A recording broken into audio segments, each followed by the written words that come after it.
Les élections régionales, les candidats qualifiés pour le second tour avaient jusqu'à 18 h pour déposer leur liste en préfecture de Bordeaux. Il y aura donc une triangulaire dimanche. Alain Rousset avec sa liste d'Union socialiste et écologie les Verts, Virginie Calmels pour l'Union de la droite et des centres, enfin Jacques Colombier pour le Front national. Quelle est la stratégie justement du FN dans l'entre-deux tours et pour quel programme? Bonsoir Jacques Colombier. Bonsoir. Merci d'être sur ce plateau. La républicaine Virginie Calmels, justement, a fait un sérieux appel du pied dimanche à vos électeurs. Cette semaine, vous chassez sur le même terrain?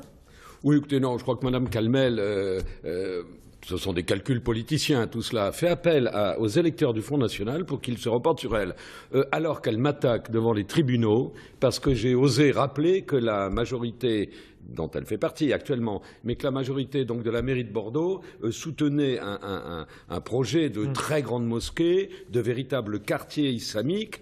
Et bien écoutez, moi je pense qu'elle, puisqu'elle préfère l'arène judiciaire au débat électoral et démocratique sur un dossier qui a agité les Bordelais, le FN n'a aucune chance de gagner cette élection. Moi j'appelle les électeurs à sanctionner cette attitude qui est quand même jugée scandaleuse et antidémocratique en votant pour la liste que je mène ici du Front national dans cette région. Bon, pour vous, la clé du scrutin, si je comprends bien, ce sont les abstentionnistes bien aussi, sûr. Mais les abstentionnistes du premier tour ne croient pas plus en vous qu'aux autres partis finalement. Mais écoutez, je crois que les abstentionnistes, s'ils s'abstiennent, c'est parce qu'ils sont déçus, pour ne pas dire écœurés souvent, par la politique et les vieux partis usés, il faut reconnaître, et un peu cela à bout fait de aussi souffle, du coup un qui depuis 30 ans, qui eux ont été au pouvoir et qui ont amené ce que nous avons vu il y a quelques minutes, la désertification, entre autres des zones rurales. Eh bien, moi j'ai toujours dit que l'abstention, c'est l'antichambre du vote Front national. Bon, alors... Car on me le dit souvent dans les marchés, eh bien écoutez, on a essayé la gauche, on a essayé la droite, eh bien maintenant nous allons essayer le Front national. Alors j'ai lu en détail votre programme pour ces régionales. La première priorité affichée, c'est baisser la fiscalité.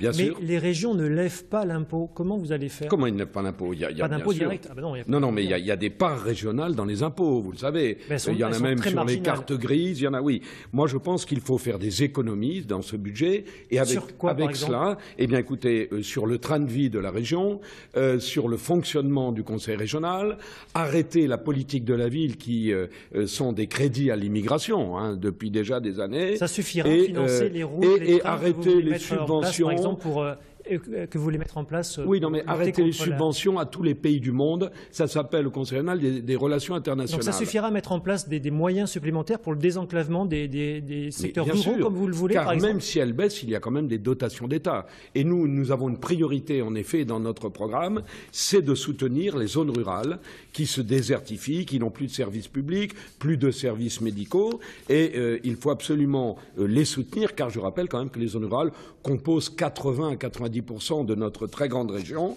Et aujourd'hui, après 30 ans de politique, et souvent sous les ordres de Bruxelles et avec la politique d'austérité, eh bien, les zones rurales sont les oubliés de la République, les oubliés de la nation. Vous êtes toujours pour une sortie de l'euro?